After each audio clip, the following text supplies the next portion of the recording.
குழந்தைங்களே, இன்னைக்கு திருவெம்பாவையோட 19வது நாள் 19வது பாடலை பார்க்க. இந்த பெண்கள் தங்களுடைய தோழிகளை எழுப்பும் போது சொல்றாங்க, சிவபெருமான் கிட்ட நாங்கள் தஞ்சம் அடைந்து விட்டோம். தஞ்சம் அடைந்து விட்டோம்னா நீதான் பகதி, உங்களை விட்டா எனக்கு வேற ஒண்ணும் இல்லைங்கிற அர்த்தம்.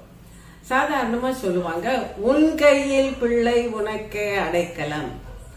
அந்த காலத்துல குருகுல வாசம் செய்யும் பொழுது தங்களுக்கு குழந்தைங்களுக்கு படிக்கிற வயசு வரும்போது என்ன பண்ணுவாங்க, ஒரு ரிஷிக்கிட்டயோ ஒரு குரு கிட்டயோ கொண்டு போய் தன்னோட பையனை கொண்டு போய் கொடுத்து, உங்ககிட்ட இவனை ஒப்படைக்கிறேன், இவனோட நல்லதும் கெட்டதும் உங்க கையில தான் இருக்கு, அவனை நல்லபடியா பாடம் சொல்லி கொடுத்து வளர்த்து விடுங்க அப்படின்னு சொல்லுவாங்க.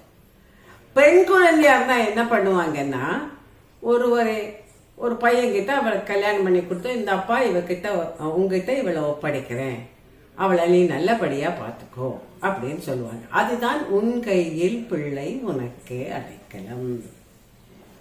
இப்படி எல்லாரும் சொல்லுவாங்க, உன் கையில் பிள்ளை உனக்கு அடைக்கலம்னு.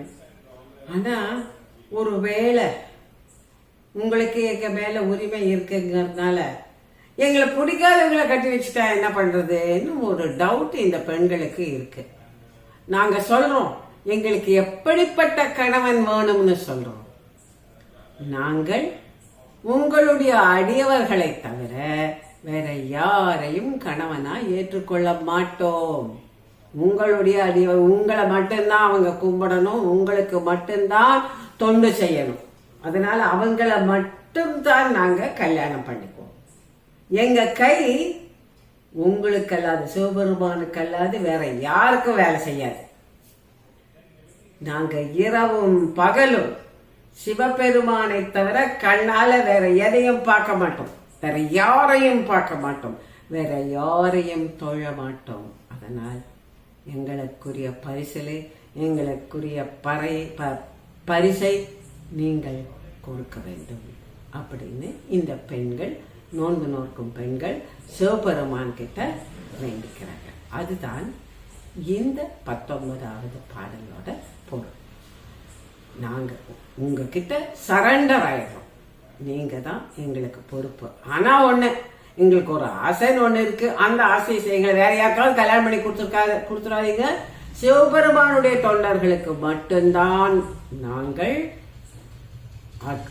அடிமைகளா இருப்போம், நாங்கள் அவங்களுக்கு மட்டும்தான் வேலை செய்வோம், அவங்களுக்கு மட்டும்தான் மனைவிகளா இருப்போம் அப்படின்னு சொல்றேன். இன்னைக்கு உங்களுக்கு ஒரு கதை சொல்ல போறேன். பகீரத பிரயத்தனம்னு கேள்விப்பட்டிருக்கீங்களா?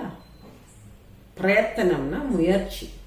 பகீரதன்கிறவனுடைய முயற்சி எவ்வளவு கஷ்டம் வந்தாலும் மனம் சோர்ந்து போகாம கண்டினியூஸா தொடர்ந்து முயற்சி பண்ணி தன்னுடைய காரியத்தை தான் எடுத்த காரியத்தை சாதித்துக் கொண்டதுனால பகீரத பிரயத்தனம்னு சொல்லுவோம். நம்ம இப்ப பகீரதன் என்ன எப்படி எல்லாம் பிரயத்தனம் பண்ணினான்கிறத பார்ப்போம்.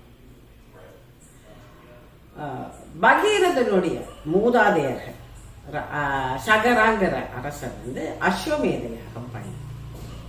அஸ்வமேத யாகம் பண்ணும்போது ஒரு குதிரைய வாங்கி அந்த குதிரைய எல்லா இடத்துக்கும் அனுப்பணும். அது பாட்டுக்கு அவுத்து விட்டுடணும். அந்த குதிரை எங்கெல்லாம் போறதோ அங்கெல்லாம் போகும்.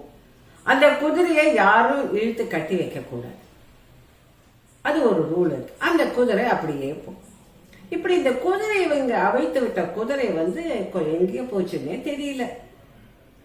இந்த அரசரோட ஆட்களால அதை தேடி கண்டுபிடிக்கவே முடியல. தேடுறாங்க அப்படி தேடுறாங்க. கடைசியில ஒரு இடத்துல இந்த குதிரை கட்டி வச்சிருக்கிறத பாக்குறாங்க. அங்க ஒரு முனிவர் தவம் இருக்க, கஷ்யப முனி தவம் இருக்கும் பொழுது அந்த அவங்க தேடி போறவங்க என்ன நினைச்சுக்கிறாங்க, இந்த முனிவர் தான் அந்த குதிரையை கட்டி வச்சுக்கிறான்னு நினைச்சு அவரை அட்டாக் பண்றாங்க. அவர் நல்ல தவத்துல இருக்கார். அந்த தவத்திலிருந்து கண் வீழ்ச்ச முனிவருக்கு கண்ணு முன்னாடி இவங்க எல்லாம் தன்னை அட்டாக் பண்றது தெரியுது. அப்படி பார்க்கிறார். பார்வையிலே அவ்வளவு பேரும் எரிஞ்சு போயிடுவாங்க. அவங்க வந்து 60,000 பேர்னு ஒரு கணக்கு சொல்றாங்க. பார்வையிலே அவ்வளவு பேரும் எரிஞ்சு போயிடுறாங்க, சாம்பல் ஆயிடுறாங்க. அதனால அந்த வம்சத்துல கஷ்டத்துக்கு மேல கஷ்டம் வருது. இதுக்கு என்ன பரிகாரம்னு கேட்டா, ஆகாயத்துல இருந்து கங்கையை கொண்டு வந்து கங்கா ஜலத்துல இதை கரைச்சாத்தான் இவங்களோட ஆத்மா சாந்தி ஆகும். இல்லைன்னா இவங்களுடைய ஆத்மா சாந்தி அடையலைன்னா நாட்டுல சுபிட்சமே இருக்காது, பஞ்சம் இருக்கும், வறுமை இருக்கும், எல்லாம் இருக்கும். அதனால நிம்மதியே இருக்காது. ஆனா கங்கையை கொண்டு வர்றது அவ்வளவு சாதாரண விஷயம் இல்லை. அதனால அடுத்தடுத்து வர ராஜாக்கள் எல்லாம் எதுவும் பண்ணாம விட்டுடுறாங்க. ஒரு பாயிண்ட் ஆஃப் டைம்ல பகீரதன் அரசனான அவனும் இந்த விஷயத்த கேள்விப்படுறான். அவன் சொல்றான், என்னுடைய நாடு வந்து வளமா இருக்கணும், செழிப்பா இருக்கணும், சுபிட்சமா இருக்கணும், என்னுடைய குழந்தைகள் நல்லா இருக்கணும், இதுக்கெல்லாம் கங்கையை கொண்டு வர்றதுதான் ஒரு தீர்வுனா நான் கங்கையை கொண்டு வரேன் அப்படின்னு சொல்லி பிரம்மாவை குறிச்சு தவம் இருக்கேன். 1000 வருஷம் தவம் இருக்கேன். பிரம்மாவை குறிச்சு தவம் இருந்தோன்னு பிரம்மா முன்னாடி வரார். என்னப்பா வேணும் உனக்குன்னு கேட்கிறார். எனக்கு கங்கை ஆகாயத்திலிருந்து பூமிக்கு வரணும். ஐயோ, அது சாதாரண விஷயம் இல்லையேப்பா, நான் கங்கை கிட்ட சொல்றேன் அப்படின்னு சொல்றேன். கங்கை ஒரு அகம்பாதி, கர்வம் பிடிச்சவன். அவன் என்ன சொல்றா, அதெல்லாம் ஆகாயத்துல இருந்து நான் பூமிக்கு வருவேன், ஆனா உங்க பூமி நான் வந்தா தாங்காது. என்னோட ஃபோர்ஸ் இருக்குல்ல, என்னோட ஃபோர்ஸ் உங்க பூமி தாங்காது, பூமி அழிஞ்சு போயிடும். அதனால என்னாலெல்லாம் வர முடியாது.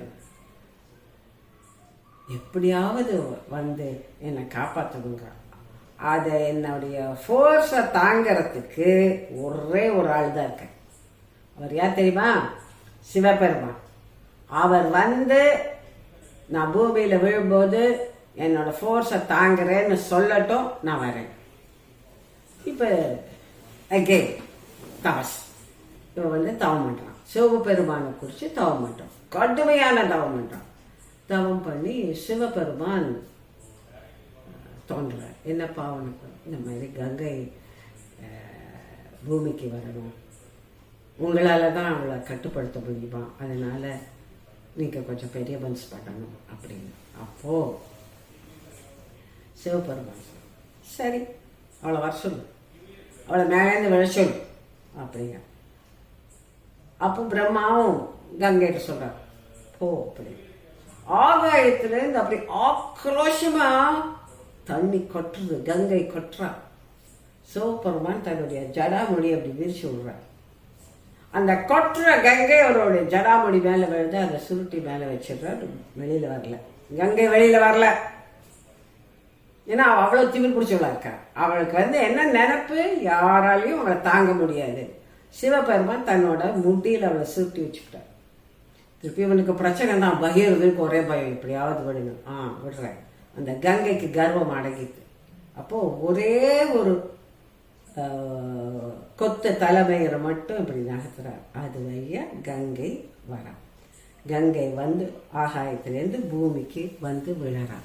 விழுந்து இந்த ஹிமாலயாஸ் வழியா விழுந்து அங்கிருந்து வந்து இவனுடைய மூதாதையர்கள் இருக்கிற இடத்துக்கு வந்து அந்த சாம்பல் எல்லாம் கரைச்சு அவங்களுடைய அந்த ஆத்மா சாந்தி அடையிறதுக்கான என்னெல்லாம் பண்ணணுமோ அதெல்லாம் பண்ணி கங்கை அங்கிருந்து அப்படியே வங்காள விரிகுடாவில் கலக்கிறான். இதுதான் கதை. எவ்வளவு கஷ்டப்பட்டான் இந்த பகீரன்.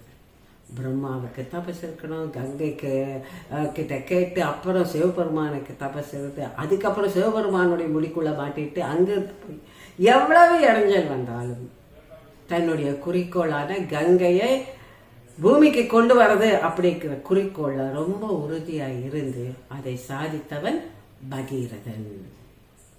அவனை மாதிரி நாமளும் எவ்வளவு கஷ்டம் வந்தாலும் நம்ம குறிக்கோளை சாதிச்சு காட்டுறோம். ஓகேவா? அட்டுமா?